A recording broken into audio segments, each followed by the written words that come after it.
Muy buenas tardes, noches con todos y todas. Les saluda Arely Valencia, directora del Centro de Estudios en Justicia y Derechos Humanos del Ministerio de Justicia y Derechos Humanos. En nombre del señor Ministro de Justicia, Fernando Castañeda, les damos la más cordial bienvenida al ciclo de conferencias denominado Martes de Justicia y Derechos.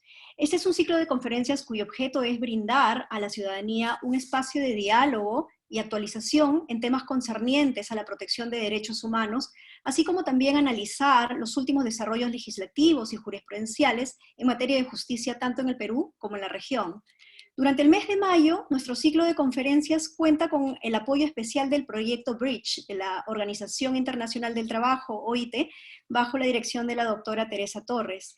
El proyecto Bridge tiene como objetivo contribuir al fortalecimiento de las políticas públicas nacionales para la lucha contra el trabajo forzoso, lo cual se busca lograr, entre otros, a través del aumento del conocimiento y la difusión de esta problemática, así como los mecanismos para la prevención, identificación y denuncia de estos casos.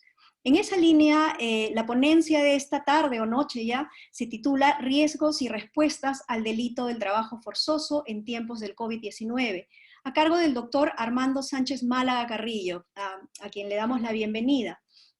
Armando Sánchez Málaga es especialista en Derecho Penal Económico y Empresarial, Derecho Penal Laboral y de los Derechos Humanos. Es doctor en Derecho y Ciencias Políticas por la Universidad de Barcelona, especialista en Compliance por la International Compliance Associations de Londres, magíster en Derecho Penal, Criminología y Sociología Jurídico-Penal. Se desempeña como profesor en la Pontificia Universidad Católica del Perú y es socio del estudio John Ruesta Sánchez Málaga y Bacino Abogados, y es colaborador externo de la Organización Internacional del Trabajo. Quisiera mencionar un poco la estructura de la conferencia de esta noche. Nuestro expositor va a tener 40 minutos para desarrollar las ideas centrales de su ponencia y vamos a dedicarle 20 minutos siguientes a su exposición para atender las preguntas que puedan tener nuestros participantes esta noche, el público en general. En ese sentido, para tener una mayor atención a sus preguntas, yo lo que les pediría es que 10 minutos antes de concluida la ponencia, ustedes ya nos vayan mandando por el chat de la plataforma Zoom sus preguntas. Yo me voy a encargar de seleccionar un número de preguntas que pueda ser atendida durante el plazo que tenemos para las respuestas. Obviamente, por la cantidad de tiempo o por el tiempo limitado que tenemos, no vamos a atender absolutamente todas las preguntas, pero lo que sí vamos a hacer es recopilarlas para enviárselas, para que el ponente las pueda tener y evaluarlas para sus investigaciones.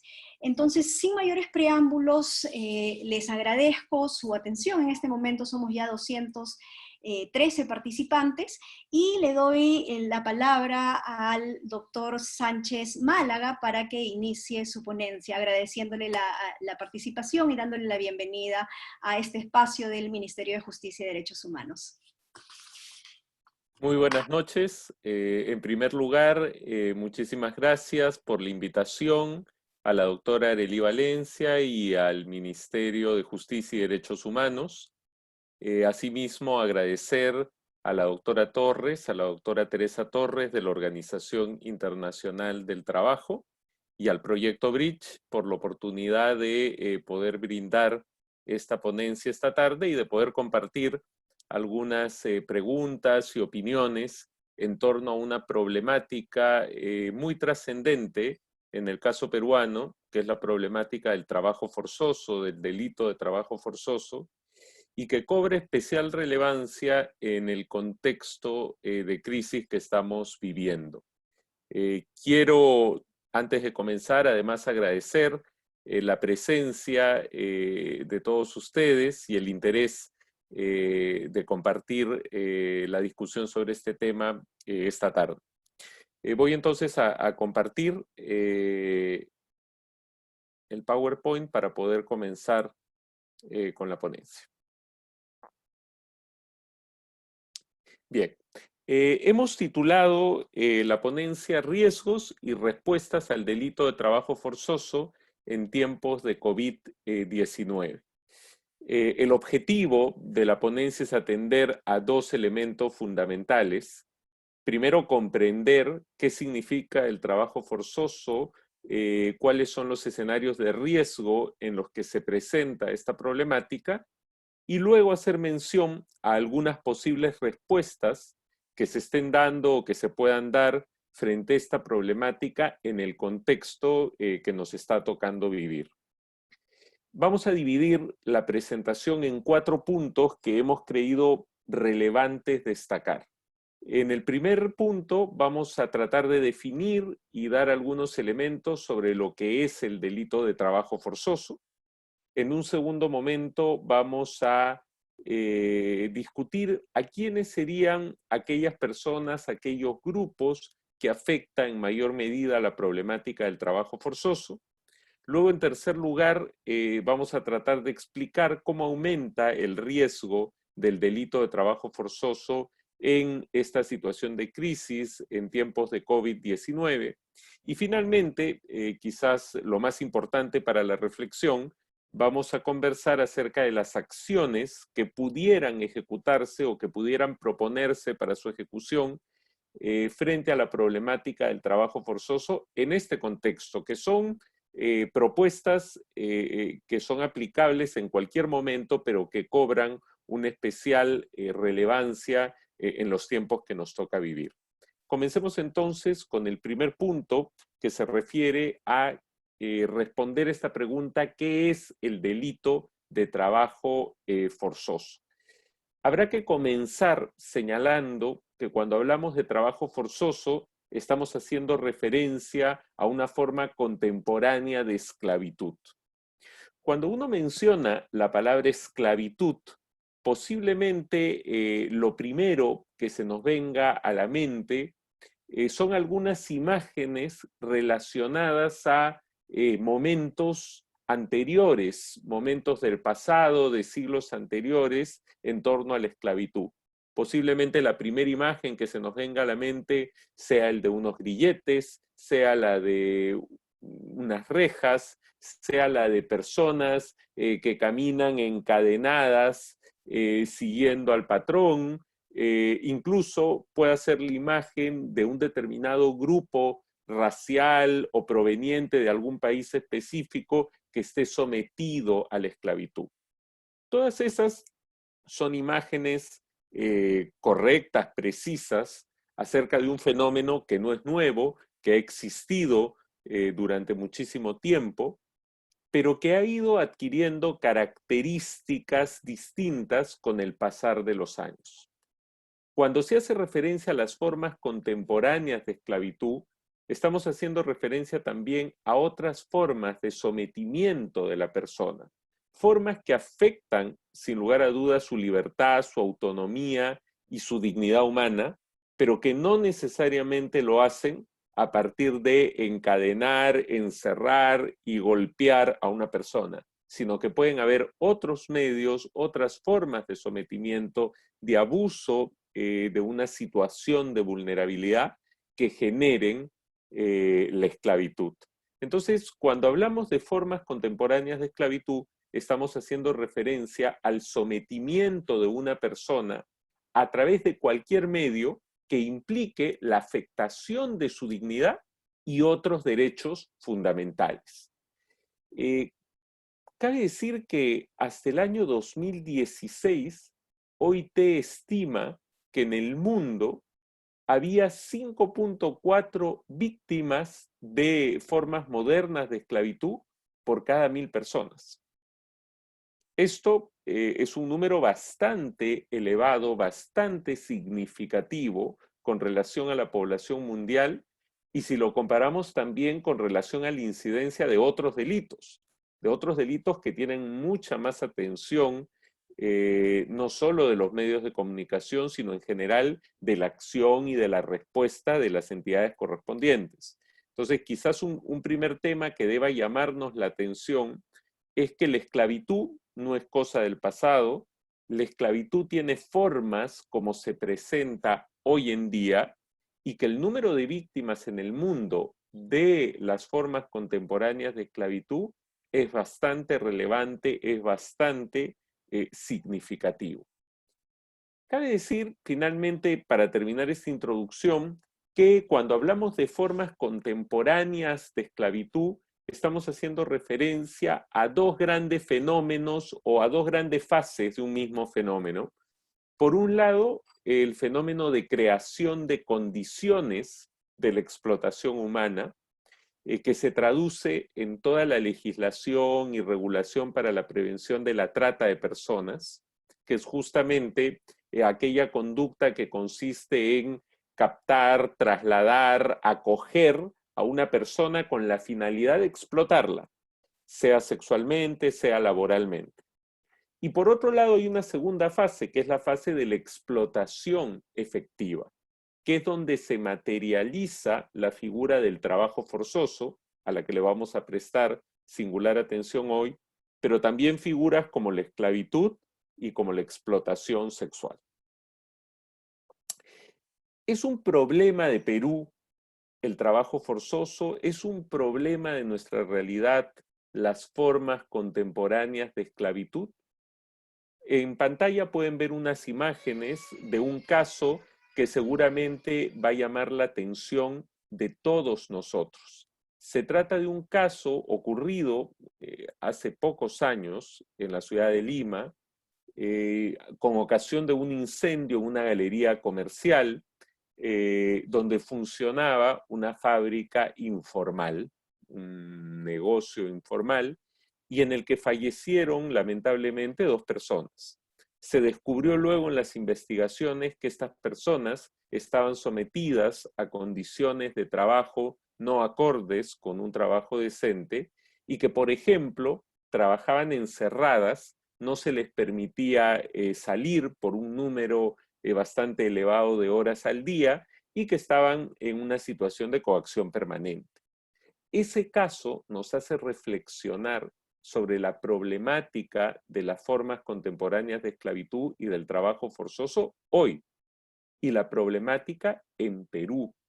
Es necesario tener en cuenta que esta no es una problemática lejana, no es una problemática de algunas islas de la zona Asia-Pacífico, no es una problemática de los países más pobres del África, no, es una problemática que nos afecta, que nos atañe. Se estima en cerca de 2 millones el número de víctimas en América Latina de esta grave problemática.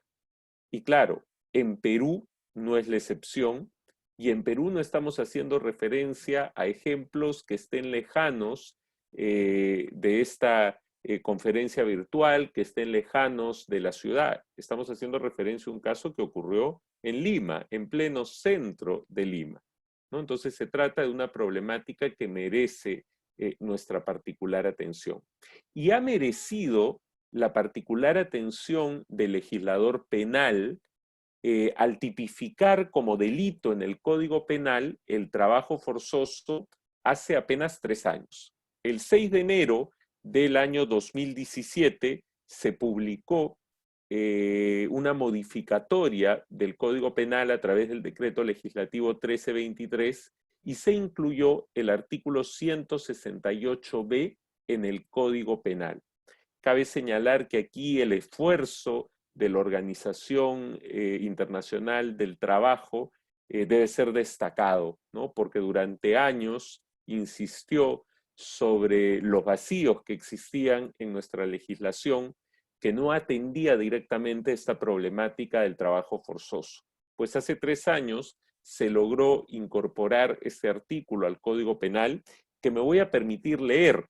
El artículo 168b del Código Penal sanciona al que somete u obliga a otra persona a través de cualquier medio o contra su voluntad a realizar un trabajo o prestar un servicio, sea retribuido o no. Y la pena es una pena privativa de libertad no menor de 6 ni mayor de 12 años y además una pena de multa. Cabe señalar que el trabajo forzoso es sin lugar a dudas una figura nuclear de las formas contemporáneas de esclavitud. ¿Por qué? Porque la conducta que sanciona es la conducta central que afecta no solo la libertad individual, la libertad de trabajo, sino la dignidad del trabajador. Es necesario centrarnos en cuál es la conducta principal que se sanciona en este caso. La conducta principal que se sanciona en este caso es el sometimiento a otra persona. El acto de someter a una tercera persona para que realice un trabajo o preste un servicio. Si recordamos hace unos minutos, mencioné que en las formas contemporáneas de esclavitud se distinguían dos fases. La fase de creación de condiciones para la explotación, que es propiamente la fase de la trata de personas, y la fase de la explotación en sí misma, que es justamente la fase del trabajo forzoso.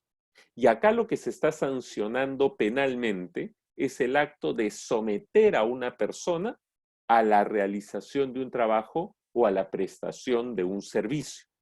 Cabe señalar que se dice a través de cualquier medio o contra su voluntad.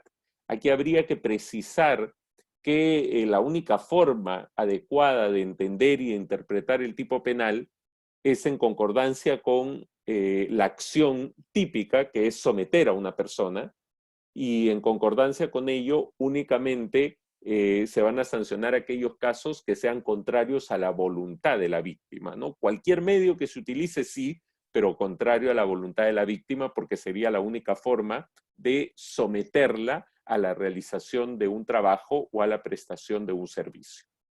Esta regulación de nuestro Código Penal es acorde con una norma internacional de singular importancia, que es el convenio número 29 de OIT.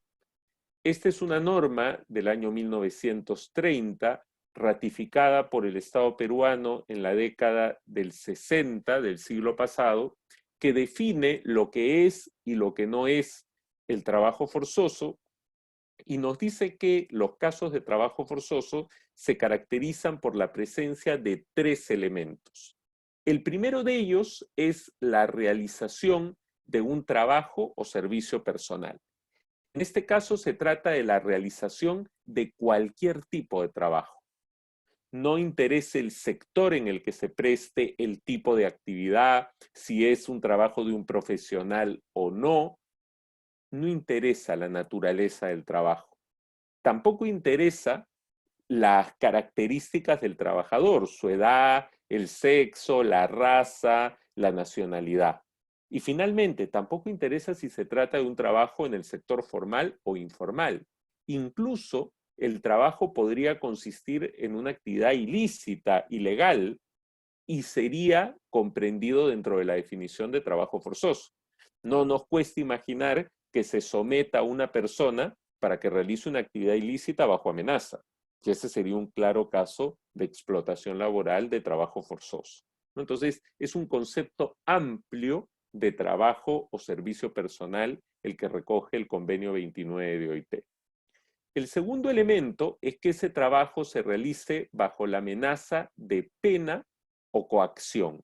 Se trata de una amenaza grave que nos permita diferenciar la mera infracción administrativa del delito, ¿no? El delito implica imponer una pena privativa de libertad, implica meter a la cárcel a una persona, y ello conlleva una necesidad de legitimar la aplicación de esa sanción.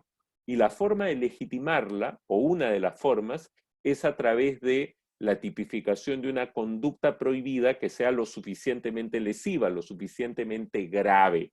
Y lo que le da gravedad al caso de trabajo forzoso, de delito de trabajo forzoso, es la existencia de esa amenaza contra la víctima de trabajo forzoso o contra personas vinculadas o que dependan de ella.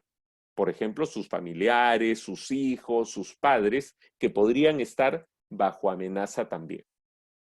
Y finalmente, el tercer elemento del trabajo forzoso es la ausencia de consentimiento del trabajador, que se puede dar en cualquier momento de la relación, pero lo frecuente es que se dé en el momento en el que el trabajador pretende terminar esa relación y bajo amenaza no se le deja hacerlo, ¿no? Entonces, en resumen, vamos a estar frente a un caso de trabajo forzoso cuando se reúnan estos tres elementos.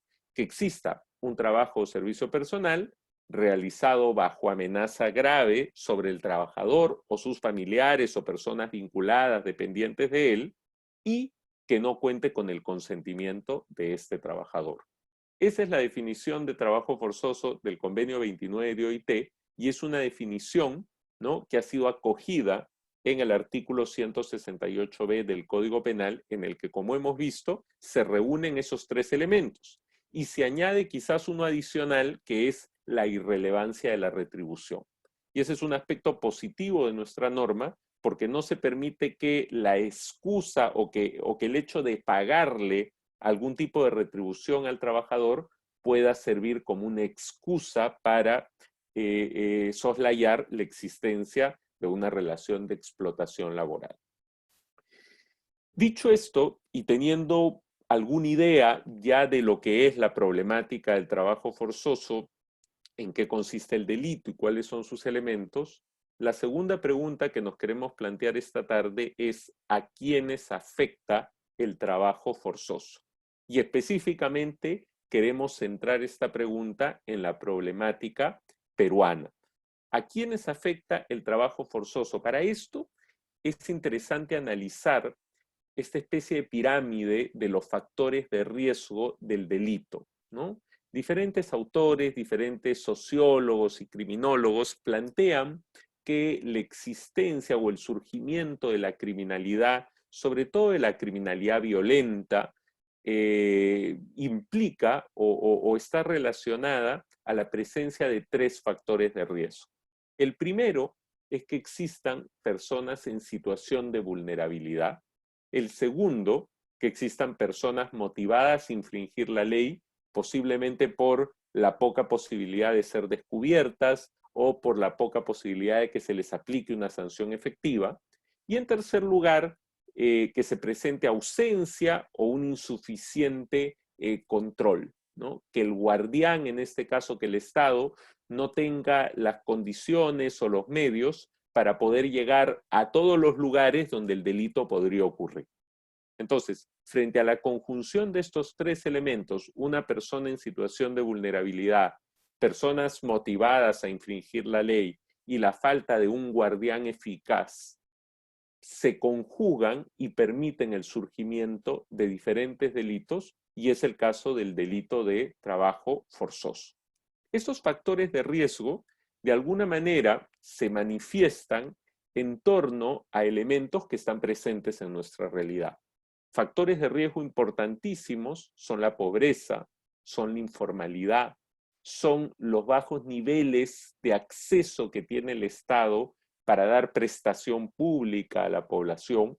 Muchas veces eso está vinculado también a las posibilidades económicas que tiene un determinado país.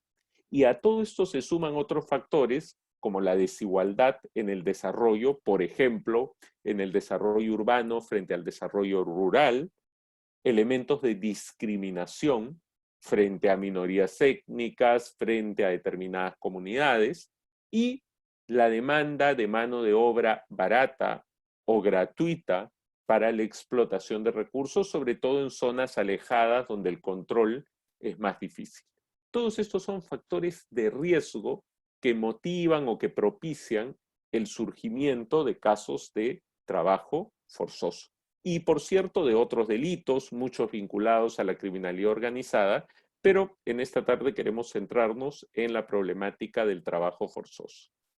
La reflexión que cada uno podrá hacer a continuación es si todos estos elementos o algunos de estos elementos, factores de riesgo, están presentes en mayor o menor medida en la realidad peruana.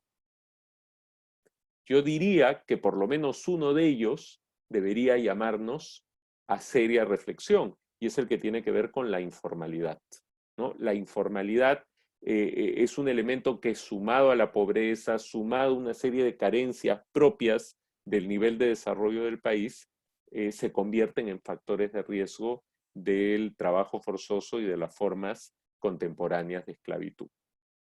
Algunos casos importantes de población en situación de vulnerabilidad en Perú ya han sido citados, ¿no?, en la introducción, y hacen referencia, por ejemplo, a los jóvenes de escasos recursos, sin acceso o sin muchas oportunidades de acceso al empleo, el caso de las mujeres, el caso de las poblaciones indígenas, el caso de personas que no tienen la suficiente formación o que se encuentran en contextos de precarización. No es cuestión de generalizar, porque evidentemente cada uno de ustedes podrá decir, pero yo conozco jóvenes que tienen muchísimas oportunidades, ¿no? O podrán decir, hay mujeres que ocupan cargos importantísimos y que desarrollan una labor trascendente, por supuesto. Pero aquí lo que hay que mirar es el contexto y cómo la estructura de un país, la estructura de una sociedad no brinda las mismas oportunidades a todos.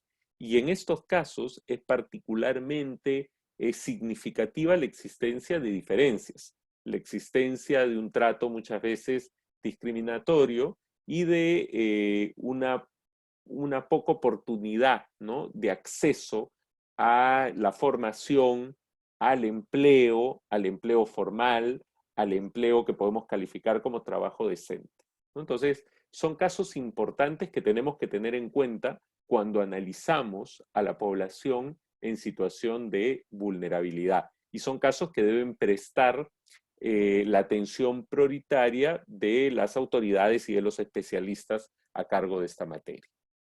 Con esto tenemos entonces ya el enfoque teórico, qué cosa es el trabajo forzoso, cuáles son sus elementos, y el enfoque situacional de la problemática, ¿no? Cuáles son los factores de riesgo, la población en situación de vulnerabilidad que podría ser primariamente atacada por los delitos de trabajo forzoso. Dicho esto, la idea de esta ponencia es centrar esta problemática en el contexto que estamos viviendo desde hace un par de meses. Se trata, sin lugar a dudas, de una crisis sanitaria, de una emergencia que posiblemente ninguno de nosotros ha vivido antes, y es un contexto que crea muchísima incertidumbre hacia futuro, pero que permite sí mirar la elevación de algunos de estos factores de riesgo y cómo puede aumentar el riesgo de trabajo forzoso de manera significativa por las características propias de la pandemia o incluso por las medidas que sea necesario tomar frente a esta crisis sanitaria. Quizás todos estamos anoticiados o hemos buscado al respecto, pero la pandemia que estamos viviendo se debe a la presencia de este virus, el COVID-19, que está definido por la Organización Mundial de la Salud como un coronavirus, ¿no? Se nos dice que se trata de una extensa familia de virus que pueden causar enfermedades, tanto en animales como en humanos.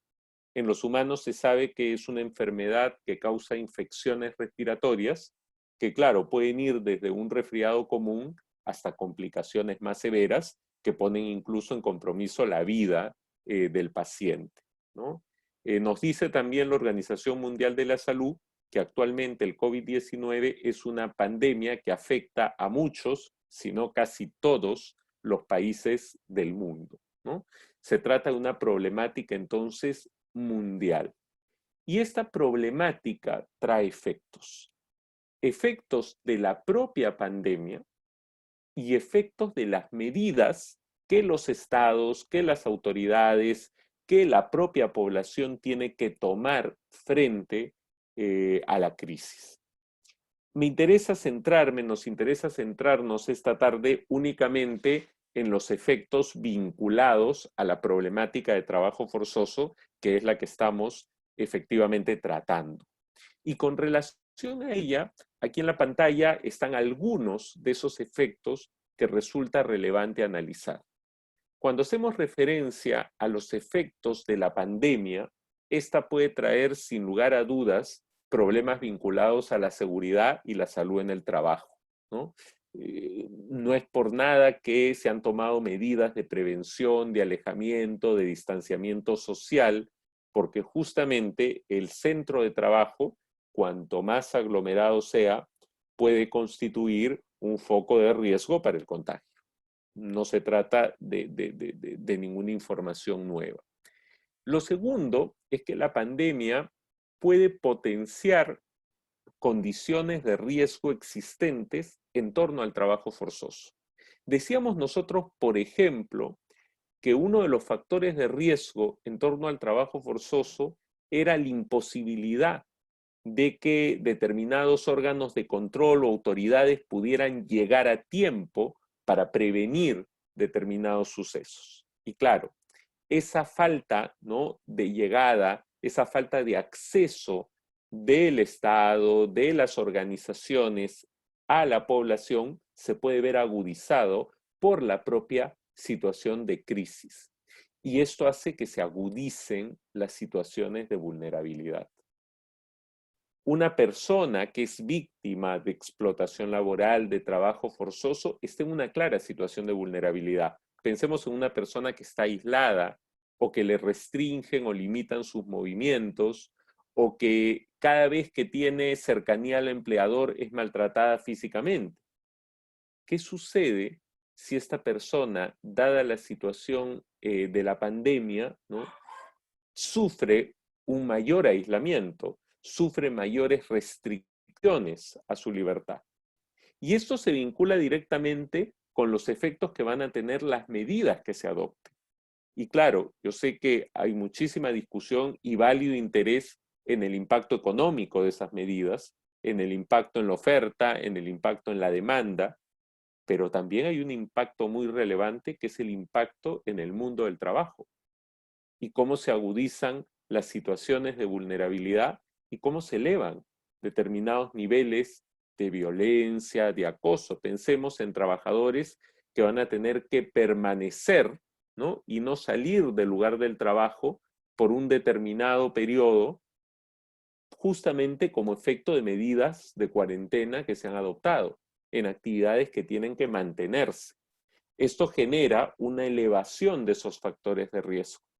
La víctima está en una situación de mayor vulnerabilidad, ve más restringidas sus libertades y existe menos posibilidad de quien pueda prevenir, atenderla, acogerla o simplemente perseguir el hecho delictivo, lo realice de una manera efectiva en este contexto. La problemática en Perú podemos definirla en un círculo. Pensemos en lo siguiente, que es algo que ha sucedido: el confinamiento en grandes negocios, en grandes aglomeraciones, en mercados. Por otro lado, la interrupción de determinados negocios, las restricciones de viajes, los cierres de escuelas. Esto va a tener efectos inmediatos, como la pérdida, primero, de empleos precarios. Pensemos en los casos de vendedores, de quienes realizan la labor de atención de las personas que realizan trabajo de limpieza, trabajo del hogar. Y se van a agudizar también los riesgos para los trabajadores informales. Y no solo se trata de riesgos para su salud o de riesgos para sus ingresos, sino que la precarización de su empleo va a ser aún mayor. La posibilidad de ser sometido a explotación, la posibilidad de que determinadas amenazas se materialicen, puede ser mayor, ¿no? En un terreno donde la informalidad lamentablemente es la regla, una situación de crisis agudiza esa problemática y es algo que hay que prestarle especial atención.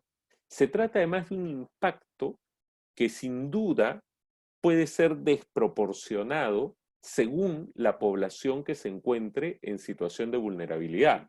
Y no estoy haciendo referencia solo a personas con problemas de salud, a adultos mayores, sino que estoy haciendo referencia a la población en situación de vulnerabilidad a la que ya mencioné cuando hablábamos de la problemática general del trabajo forzoso.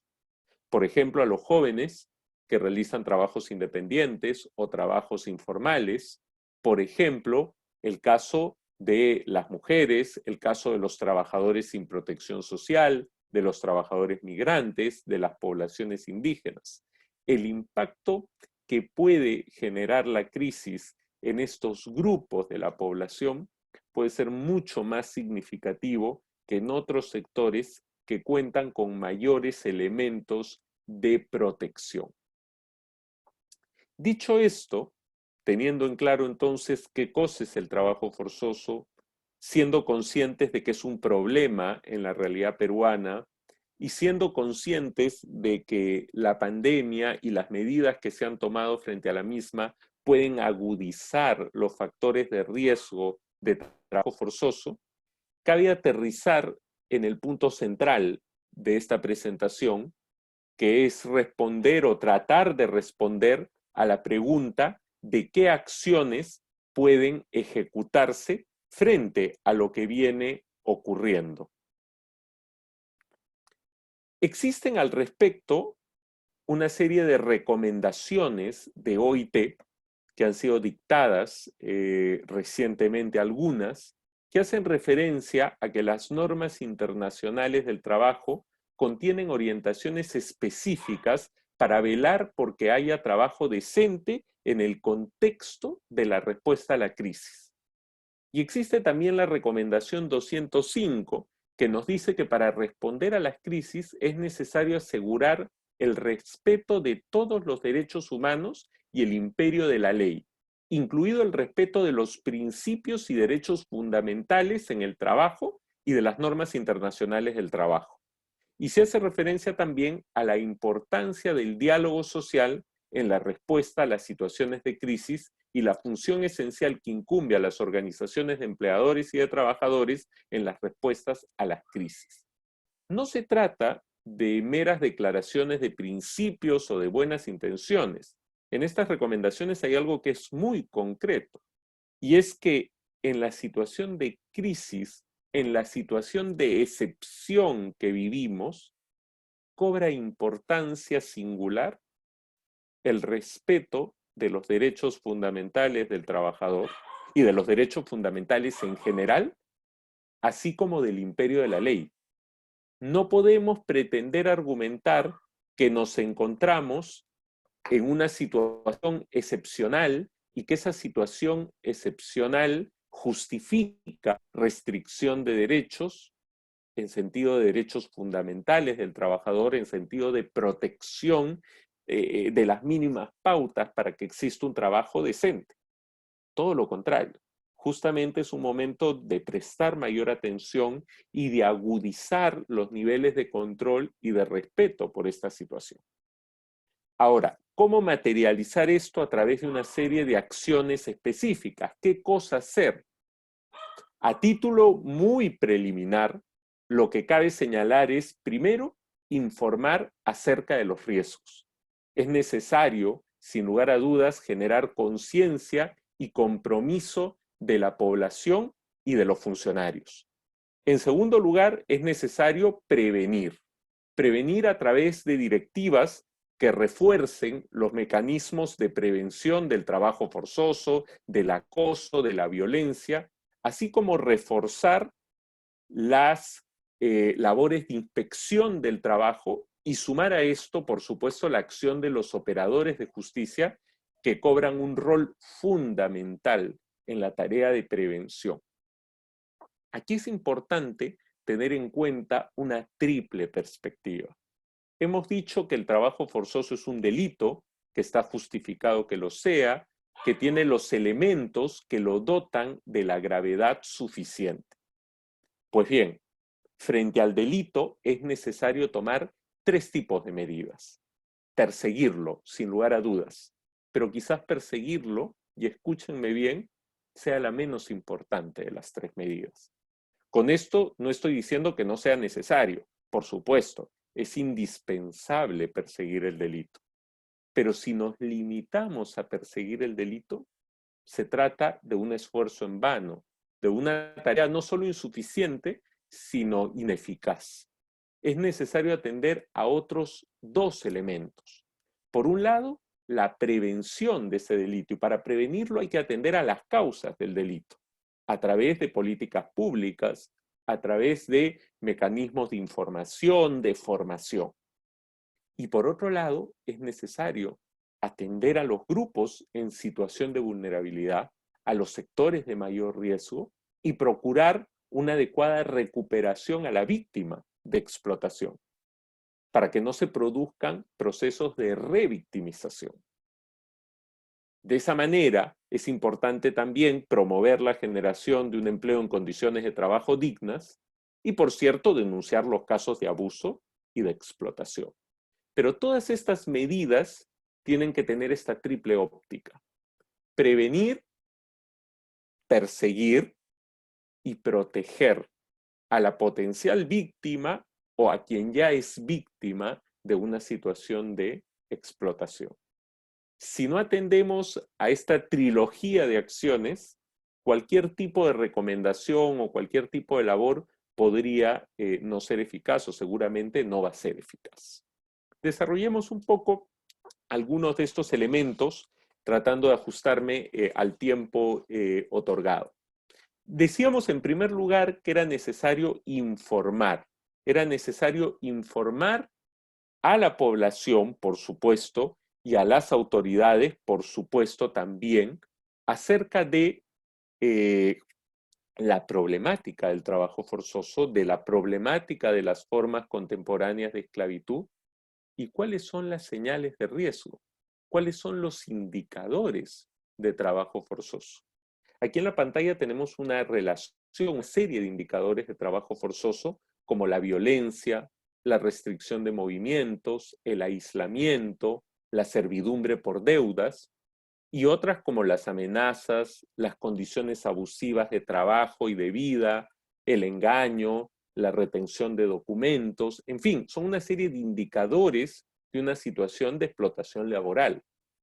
Yo quisiera hacer referencia a tres características a partir de esos indicadores. Lo primero es la presencia de la violencia y las amenazas. Muchas veces cuando nosotros hablamos de violencia, pensamos directamente en la violencia física, pero es necesario tener en cuenta que existen otras formas de violencia. Existe la violencia psicológica, emocional, la violencia sexual, la violencia con connotaciones patrimoniales. Es necesario atender a diferentes formas de violencia. No solo es indicador de trabajo forzoso que le peguen a un trabajador. Existen otras formas de coacción y de sometimiento que atienden a la amenaza, que atienden a la coacción psicológica, y eso es necesario también valorarlo. Segundo, que un elemento muy presente en los casos de trabajo forzoso tiene que ver con la privación o la limitación de la libertad, la restricción de movimientos, el aislamiento. Y lo tercero tiene que ver con la servidumbre por deudas, que quizás sea el indicador más significativo de los casos de trabajo forzoso. ¿Cuándo estamos frente a una situación de servidumbre por deudas? Cuando existe el caso de un trabajador que realiza el servicio personal, el trabajo para el cual se le ha contratado, y cuando llega a fin de mes y debe cobrar su retribución, el empleador le dice: no vas a cobrar porque tienes una serie de deudas conmigo. Primero, te cobro por la contratación, por el transporte para llegar hasta tu lugar de trabajo. Este es un campamento maderero y tú te tienes que quedar a dormir. Te tengo que dar una habitación, te tengo que dar de comer, agua, y además las herramientas de trabajo que utilizas no son gratis. Y todo esto suma y resulta que a fin de mes excede su salario. Y claro, el empleador le dice al trabajador: pues bueno, no cobras, pero no te preocupes que el siguiente mes nos ponemos al día. Y lo que sucede es que mes a mes las deudas aumentan y su sueldo no. Y hay un momento en el cual la deuda se vuelve impagable. Y si el trabajador quiere abandonar su puesto de trabajo, el empleador le dice: primero paga tu deuda. Y claro, se trata de una deuda impagable. Y si el trabajador pretende escapar, pues inician las amenazas contra su familia, contra él mismo, o las agresiones. O incluso hay casos en los cuales ni siquiera puede escapar. Pensemos que está en un campamento maderero aislado, o que está en una zona urbana, pero donde no tiene a nadie conocido, donde no tiene a quién recurrir. Se tratan de claros casos de sometimiento. Y nuevamente, en este ejemplo, no necesariamente estoy hablando de una persona que está con grilletes, encadenada, o que está a punta de latigazos todo el día, o que trabaja amarrado. Pero hay otras formas de sometimiento. Eso es característico de las formas contemporáneas de esclavitud. Segundo, dijimos que es necesario prevenir. Y aquí hay tareas que corresponden a todas las partes, al empleador así como al trabajador. Por supuesto, el empleador deberá adoptar medidas de prevención y de protección factibles para reducir al mínimo los riesgos en el centro de trabajo, en la cadena de suministro. Y por su parte, el trabajador, ¿no? En este caso los sindicatos van a tener un rol fundamental en la prevención del trabajo forzoso a través de diferentes medios. Pero posiblemente lo más importante sea tomar conciencia de la problemática. Que los trabajadores, que los jóvenes conozcan los riesgos de ser explotados, que conozcan cuáles son los indicadores de una situación de explotación y que conozcan cuáles son los mecanismos para denunciar esa situación de explotación. En tercer lugar, es necesario atender y prestar especial atención en todas estas acciones a los grupos en situación de mayor vulnerabilidad. Evidentemente, en el contexto de la pandemia, los trabajadores de servicios esenciales, los trabajadores que prestan servicios en lugares con alta densidad, con alta frecuencia de visitas, están en una situación de riesgo mayor, pero sobre todo efectos de seguridad y salud en el trabajo por el riesgo de contagio.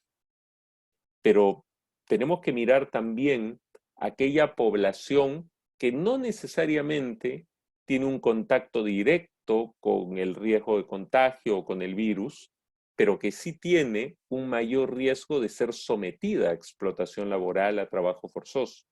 Pensemos en el trabajo informal, que va a estar menos fiscalizado e intervenido que lo acostumbrado. Pensemos en los jóvenes desempleados y de escasos recursos económicos, que si ya les era difícil acceder a un puesto de trabajo en mínimas condiciones en el pasado, hoy va a ser más difícil. Y la tentación de poder aceptar la única oferta de dudosa procedencia que finalmente lo somete a una cadena de explotación va a ser mayor. Pensemos también en las poblaciones indígenas, que van a, por supuesto, tener un menor acceso a la posibilidad de denunciar, un menor acceso a determinadas prestaciones en un momento donde legítimamente las autoridades están centradas en atender una problemática específica que es urgente y que el país reclama su atención. Pensemos también en trabajadores de limpieza, del hogar, que se pueden ver más fácilmente sometidos a permanecer indefinidamente en sus puestos de trabajo, quizás a no percibir ningún tipo de ingreso, donde la posibilidad de violencia o de acoso en el centro de trabajo va a ser mucho mayor y sus posibilidades de denunciar van a ser mucho menores. Y lo mismo también puede pasar con trabajadores migrantes o que estén en una situación migratoria irregular. Entonces es necesario atender a estos grupos que se encuentran en una situación de mayor vulnerabilidad y prestar atención. Porque, por supuesto, la atención principal va a estar en estos días en aquellos trabajadores que exponen efectivamente su salud, ¿no? Por el tipo de trabajo o el entorno en el que van a realizar ese trabajo. Y eso es espléndido, hay que tomar ese tipo de medidas. Pero no debemos perder de vista a estos otros grupos en situación de vulnerabilidad que si bien no necesariamente están más expuestos al virus, aunque pudieran estarlo, sí van a estar en una situación más opaca, en una situación de opacidad, en una situación en la cual la posibilidad de explotación, de sometimiento laboral es mucho mayor. El sometimiento laboral sin control alguno, sin poder salir del centro de trabajo, del hogar en el que trabajan, o sin tener a quién recurrir, o con menor oferta de empleo, donde las ofertas de inescrupulosos sean las únicas que permanezcan, evidentemente incrementa los riesgos de trabajo forzoso. Finalmente, denunciar, por supuesto. Y hay diferentes mecanismos para denunciar y es muy importante que no solo los trabajadores en el sector formal, sino que todas las personas que buscan empleo, que tienen o procuran tener un acceso al empleo, sean conscientes de que existen no solo indicadores de explotación, no solo el derecho de denunciar, sino mecanismos para hacerlo, ¿no? Que existe la Superintendencia Nacional para la Fiscalización Laboral, que en un primer momento interviene administrativamente, que existe una línea de atención en la policía, que existen fiscalías especializadas en el Ministerio Público. Si bien es cierto, originalmente se trataba de fiscalías especializadas en trata de personas, hoy, y esto es un logro muy importante, se ha extendido la competencia de estas fiscalías también a las otras formas contemporáneas de esclavitud, como el trabajo forzoso. Y eso es lógico porque el punto sustancial de la explotación está en el trabajo forzoso. Si alguien realiza trata de personas, es con un objetivo, y ese objetivo es explotar a la víctima. En consecuencia, es necesario también prestar una atención sustancial al momento de explotación, al trabajo forzoso. Y hoy existen fiscalías a las que se le ha extendido la competencia especializada para ese fin. Lamentablemente no existen en todos los distritos fiscales. En otros hay fiscalías de crimen organizado y en otros las fiscalías penales, pero se aspira a que esa competencia se vaya ampliando y se vaya difundiendo en todos los distritos fiscales a nivel nacional. Y aquí recobra especial importancia la acción de la justicia, ¿no? La acción de todos los órganos y personas comprometidos con la justicia. Aquí es relevante la tarea de quienes investigan, de quienes persiguen, de quienes juzgan, pero también de quienes defienden, de quienes amparan los derechos de las víctimas, de quienes están detrás de los procesos de recuperación, de atención de las víctimas, ¿no? Entonces, la acción de la justicia es un rol o una función fundamental en este momento de crisis. Y aquí la acción de la defensa pública, aprovechando el espacio que nos da el Ministerio de Justicia y Derechos Humanos para difundir esta problemática, es sumamente relevante. La defensa pública, como muchos de ustedes deben saber, orienta su labor hacia diferentes perfiles, pero uno de ellos es el de defensa de las víctimas, y entre ellos de víctimas de trata de personas, de trabajo forzoso, de formas de explotación humana. Entonces, ahí la labor también resulta altamente relevante. Para concluir, y no extenderme mucho más en los tiempos proporcionados, yo quisiera hacer referencia a cuatro conclusiones que me parece es necesario tener en cuenta de lo dicho esta tarde. La primera es que el trabajo forzoso es una forma contemporánea de esclavitud que implica el sometimiento contrario a la voluntad de un trabajador, para que realice un trabajo de forma no voluntaria, y que en ese sometimiento la amenaza y las diferentes formas de violencia cobran un rol fundamental. La segunda conclusión es que el trabajo forzoso es un delito, y es un delito tipificado en el Código Penal peruano que cobra especial relevancia frente a grupos y a poblaciones en situación de vulnerabilidad, poblaciones más propensas a ser víctimas de la precariedad laboral, con menos oportunidades de acceso a un trabajo decente. La tercera conclusión es que la crisis sanitaria, el estado de emergencia a raíz del COVID-19, ha generado una agudización de los factores de riesgo de trabajo forzoso.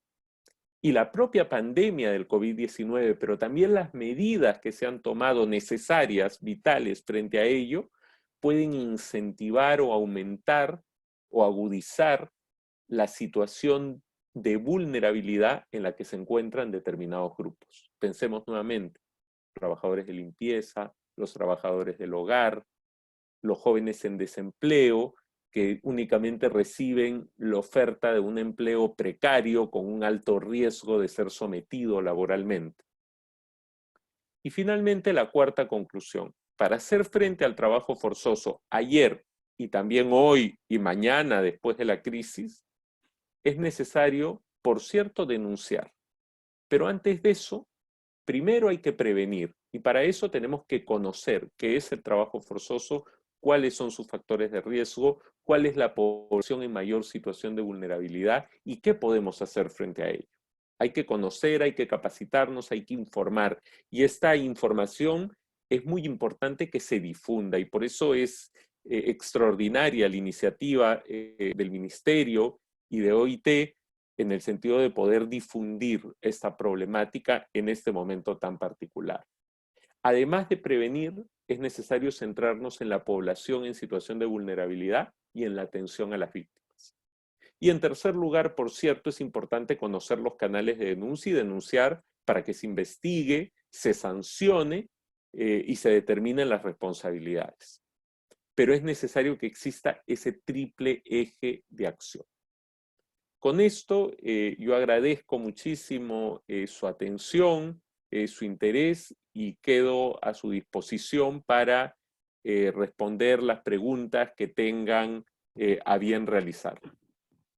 Muchísimas gracias, doctor Sánchez Málaga. Ha sido una extraordinaria exposición, bastante clara, con los puntos centrales, tanto conceptuales como las recomendaciones, también para que tanto el Estado y los trabajadores sujetos, ¿no?, sujetos a esta condición de trabajo forzoso puedan accionar mecanismos de defensa y denuncia. Han habido preguntas muy interesantes, además de felicitarlo por la claridad de su exposición, que las he agrupado para que puedan ser respondidas, ¿no?, de manera más rápida. La mayoría de preguntas iniciales se centran en solicitarle que de repente profundice más cuál es la relación entre trabajo forzoso y trata de personas, analizado desde el marco de la legislación penal nacional, ¿no?, que nos explique cuáles son las diferencias y similitudes, y conectado a eso, tal vez ver cuál es la estrategia de prevención del trabajo forzoso, si debe ser la misma que la de trata de personas. Entonces, ese primer bloque de preguntas me gustaría que lo veamos y luego paso a las siguientes tres. De acuerdo. Bien, entonces, comienzo con las respuestas, ¿no?, de esta primera parte, de acuerdo. Bueno, agradecer las preguntas en primer lugar y las palabras tan elogiosas.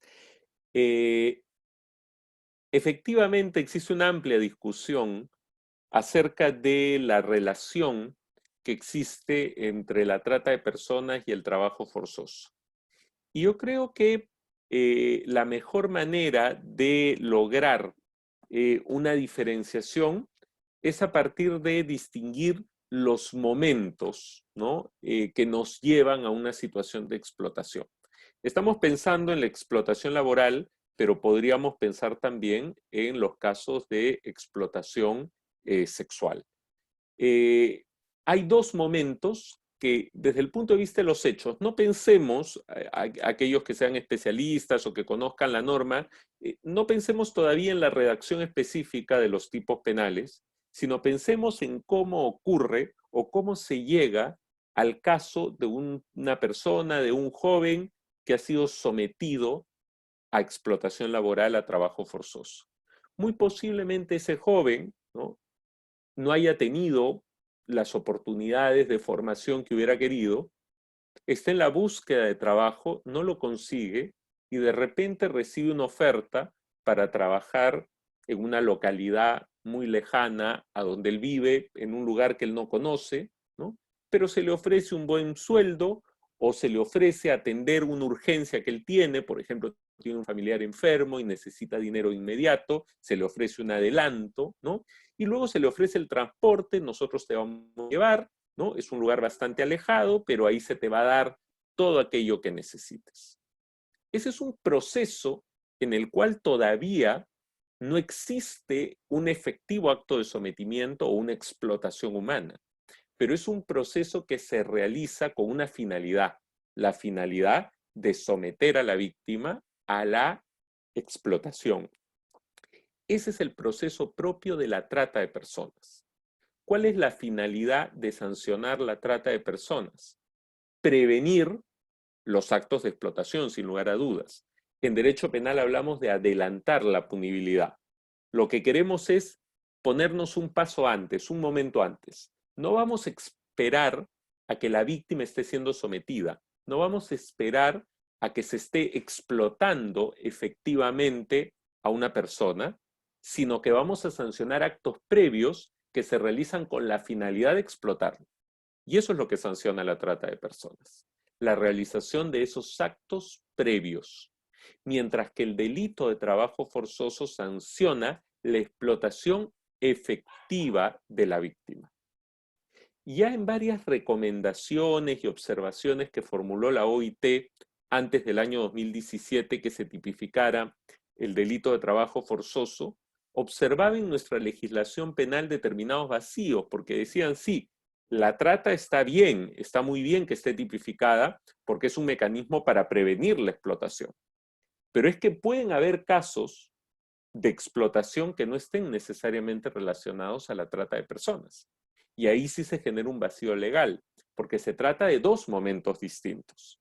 Pensemos dos escenarios. El primero, a una persona la captan para que acceda a un trabajo que va a resultar en explotación laboral. Pero cuando está siendo trasladada al centro de trabajo hay un operativo policial y afortunadamente esta persona es rescatada. Esa persona nunca fue efectivamente sometida a la explotación laboral o sexual, pero ya existe un delito de trata de personas consumado.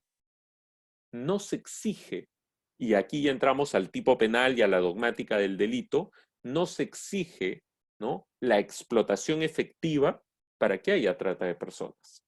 Ojo, la trata de personas tiene tres elementos objetivos, mejor dicho, dos elementos objetivos y uno subjetivo en su conducta.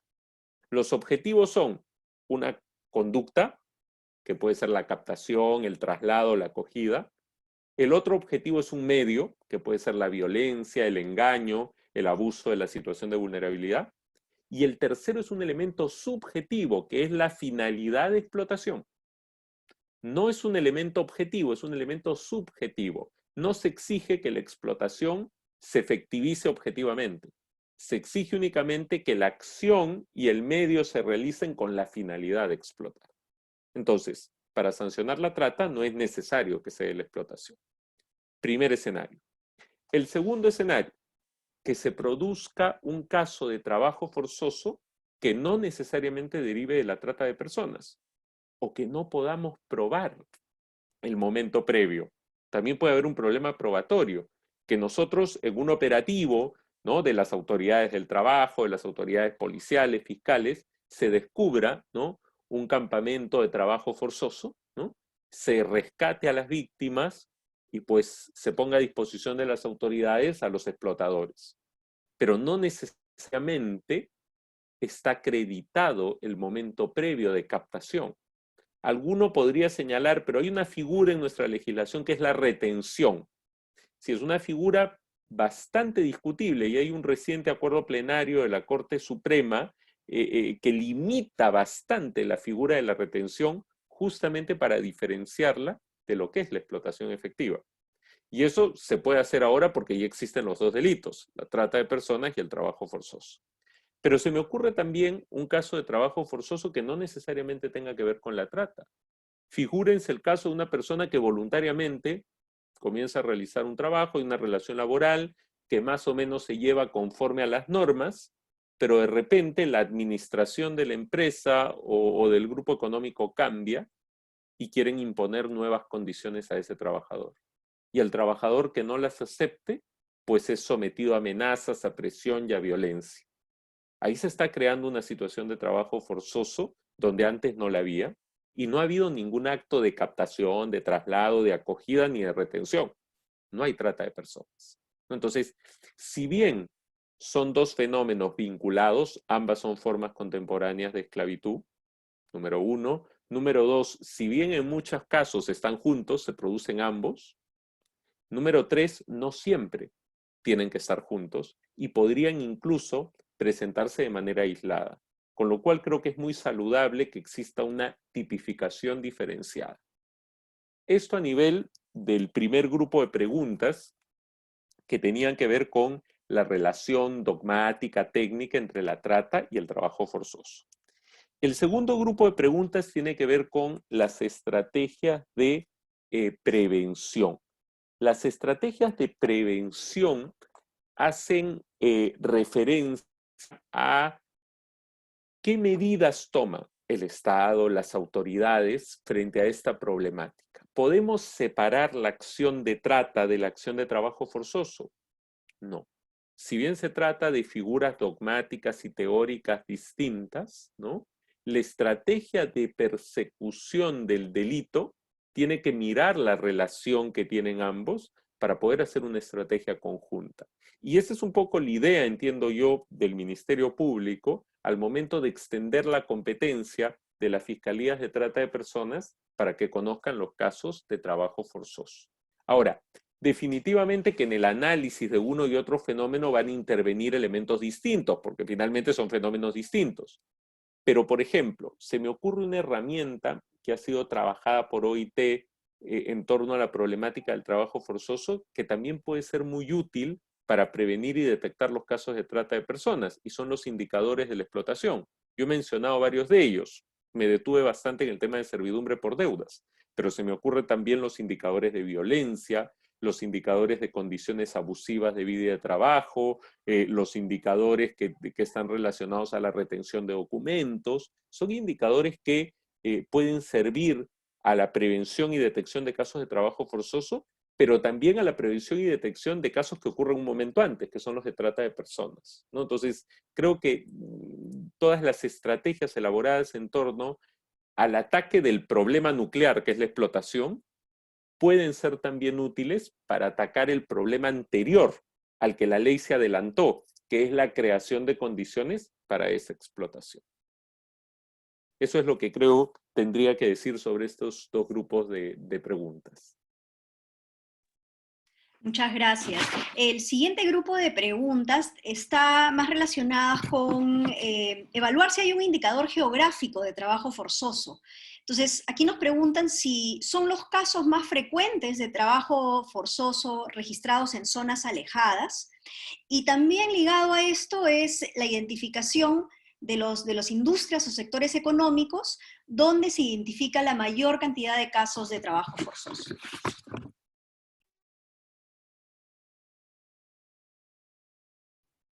De acuerdo, agradezco esas preguntas también y que creo que podemos dividir en dos grandes grupos, ¿no? Primero, si existen indicadores, ¿no? Sea geográficos o de otra naturaleza para medir la incidencia del trabajo forzoso. Y segundo, ¿cuáles podrían ser los casos más frecuentes? Ahora, cuando se hace referencia a un indicador geográfico, realmente el indicador a nivel nacional que nosotros podemos tener es el indicador de denuncias registradas o de casos registrados por las autoridades. Básicamente se me ocurren los casos que registra el Observatorio de Criminalidad del Ministerio Público. Pero definitivamente es una información limitada en un doble sentido. Primero, que no abarca los casos que no se denuncian, ¿no? Esta cifra oculta de la criminalidad. Y segundo, que pueden haber errores o cuestiones de interpretación en la tipificación que no nos lleven efectivamente a detectar dónde está la mayor incidencia. Porque quizás un caso de violencia en el trabajo es calificado como lesiones y no como trabajo forzoso, o un caso de restricción de movimientos es calificado como secuestro y no como trabajo forzoso o explotación sexual, y eso puede ocurrir por la novedad de estos tipos penales, ¿no? Entonces, eso hace que la estadística no sea la que uno deseara, no es aún la que uno deseara, ¿no? No es que yo les pueda decir en este momento hay una fuente directa, hay una estadística clara, ¿no? No existe ello. Sin embargo, lo que sí existen son estudios, ¿no? Puntuales sobre determinados casos estudios, muchos promovidos por OIT, ¿no? Por ejemplo, en campamentos madereros de la Amazonía, por ejemplo, en zonas de minería informal en la Amazonía, ¿no? Donde se han detectado una serie de modalidades de trabajo forzoso, ¿no? Y claro, ahí la incidencia es muy importante. Pero por otro lado existe también la investigación periodística y universitaria en torno a una serie de casos que han ocurrido en la ciudad, ¿no? Yo citaba este lamentable caso del incendio en las Malvinas, que ya hoy cuenta con una sentencia del Poder Judicial, incluso en términos más graves, ¿no? De esclavitud, de trata de personas y esclavitud, pero que claramente está centrado en un caso de trabajo forzoso, ¿no? Entonces, lo que yo diría es, número uno, lamentablemente no tenemos una estadística general. Número dos, tampoco tenemos una estadística precisa. Número tres, tenemos cierta estadística del Ministerio Público que es importante porque nos da indicadores de lo que ocurre. Y número cuatro, tenemos una serie de estudios que son muy valiosos, ¿no? Y que nos indican que la problemática sí tiene una incidencia muy alta en zonas alejadas, en la Amazonía, pero también comienza a presentarse en lugares bastante más cercanos, ¿no? Entonces, eso como primer gran punto de mi respuesta. Y como segundo gran punto de mi respuesta, lo que yo diría es que quizás la mejor forma de atender esta problemática sea mirando el problema no como un hecho lejano, sino mirando el problema como un problema que puede estar en nuestro entorno. Hemos visto casos en el comercio informal. Hemos visto casos en mercados, ¿no? Incluso que involucran a menores de edad.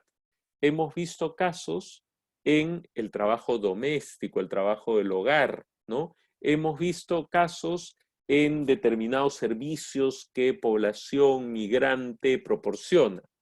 Y esos son casos que están muy cerca de nosotros, que no están en la Amazonía, que no tengo que viajar horas o días por los ríos de la selva para llegar al lugar de explotación. Entonces, es una problemática con diferentes matices, con diferentes niveles de riesgo, pero que ocurre de manera indiscriminada, ¿no? Entonces, creo que eso es una premisa a tener en cuenta cuando estudiamos esta problemática. Yo creo que más bien no es un tema de ubicación geográfica al que tenemos que atender, es un tema de ubicación de la población en situación de vulnerabilidad. Una persona, un joven en situación de vulnerabilidad, quizás lo sea más aquí en Lima que en su ciudad o pueblo de origen. Porque en su ciudad o pueblo de origen está sentado, tiene familia, tiene a quien recurrir, quien lo proteja. Una vez que el empleador lo trae a Lima, si no tiene ningún pariente, no tiene los medios para regresar, está mucho más aislado y sus movimientos están mucho más restringidos en esta gran ciudad que en un pequeño caserío de la Amazonía. Entonces, sí, el elemento geográfico es interesante, pero yo creería que el indicador principal para estudiar y para construir una mejor estadística de estos casos, que es un deseo, una ambición que tenemos muchos, debería residir en detectar con mayor finura los grupos, las poblaciones que se encuentran en situación de vulnerabilidad. Creo que ahí está la clave y el indicador principal para detectar estos casos. Muchas gracias, Armando. Una final ronda de preguntas tienen que ver con las medidas que puede tomar el trabajador que se encuentra en riesgo de explotación. Ya lo habías mencionado, pero probablemente nuestros participantes, la audiencia quiere que profundices, por ejemplo, en el caso de trabajadores independientes sin contrato formal, y además, ¿qué medios de prueba necesitan recolectar para poder presentar su caso como un caso de trabajo forzoso? Eso por un lado, y una última pregunta tiene que ver con temas de inmigración. Nos preguntan, ¿se podría hablar de trabajo forzoso cuando un inmigrante es amenazado con trabajar por estar de manera ilegal en el país? Y con eso cerramos para poder atender la conferencia dentro de sus plazos. Estupendo, muchas gracias por estas tres preguntas o estos tres grupos de preguntas porque creo que cierran algunos temas que se mencionaron y que es necesario precisar. En primer lugar, ¿qué medidas puede tomar un trabajador? Las medidas van a depender primero de los niveles de riesgo en que esté el trabajador, ¿no? Y también del nivel de sometimiento, porque evidentemente una primera medida sería recurrir a la autoridad del trabajo, a la inspección, ¿no? La inspección laboral debiera ser el primer lugar al que acude el trabajador.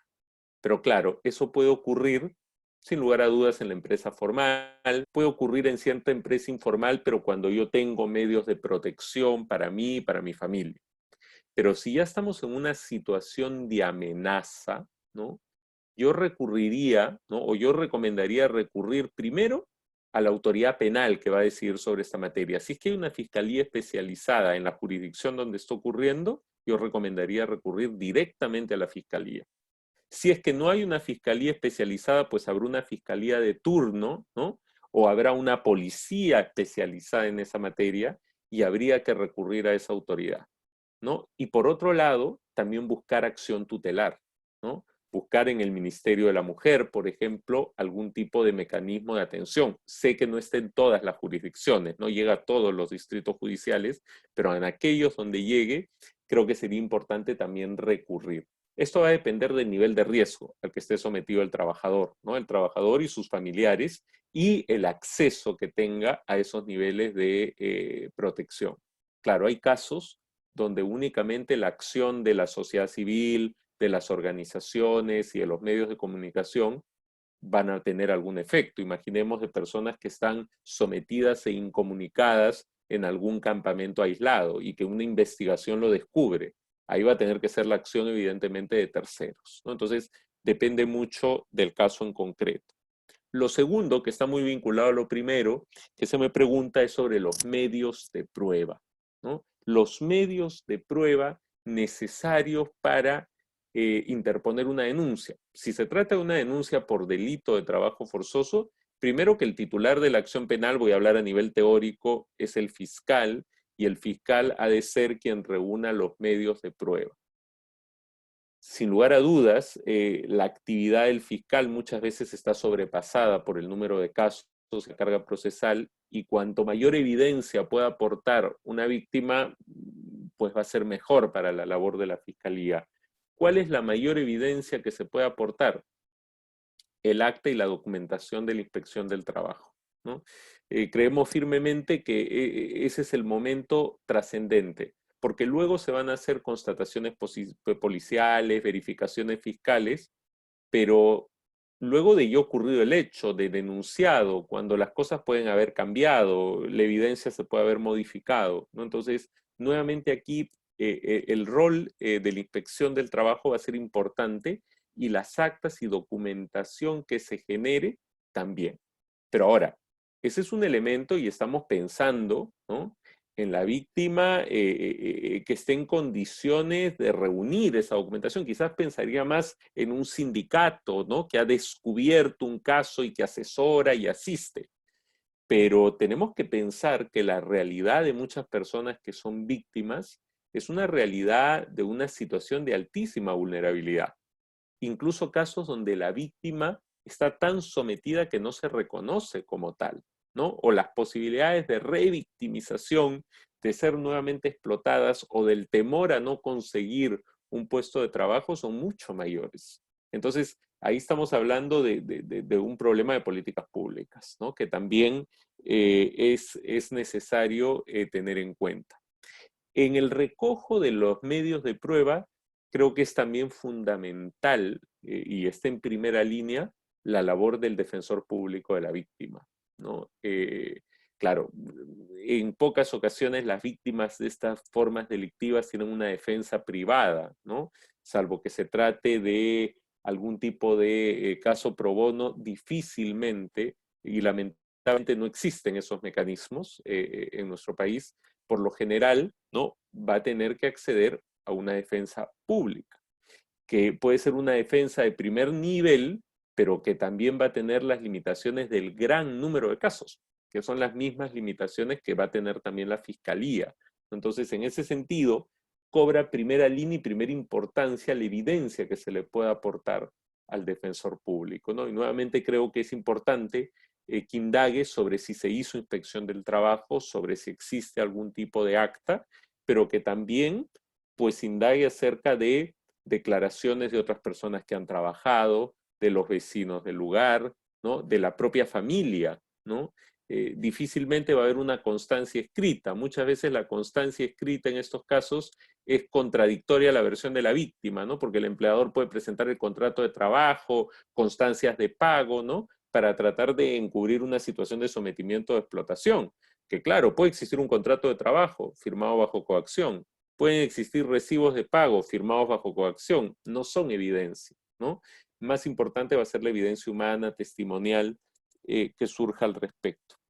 Y finalmente se me pregunta sobre el tema de la migración, la relación entre migración y trabajo forzoso.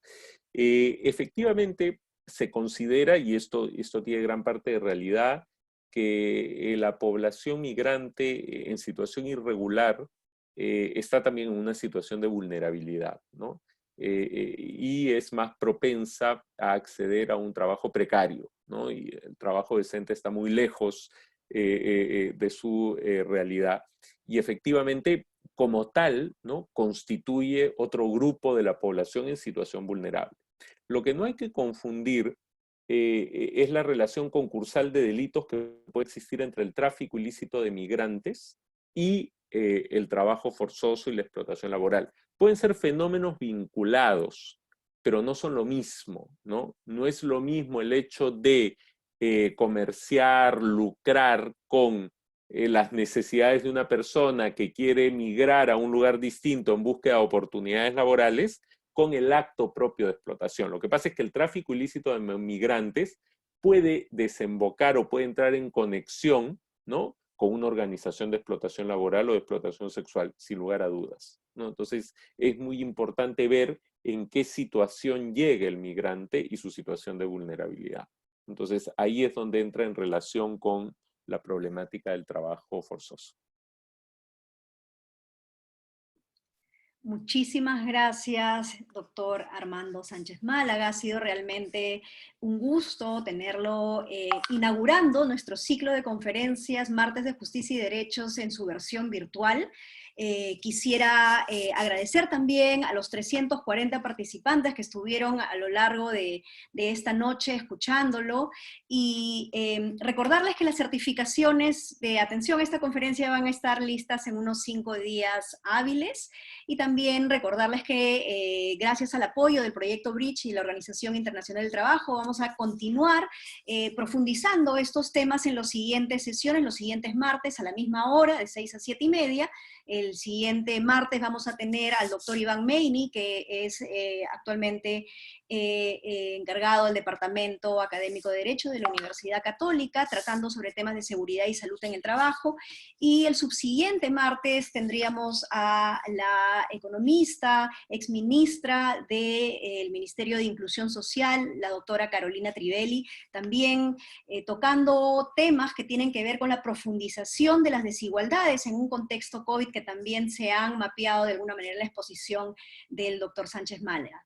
Y sin mayores preámbulos, les agradezco nuevamente su participación a todos en nombre del ministro de Justicia, Fernando Castañeda, y los invito a continuar atendiendo a nuestras conferencias Martes de Justicia y Derechos a lo largo del año, que van a ser este año virtuales. Muy buenas noches con todos. Hasta luego. Muchas gracias. Buenas noches.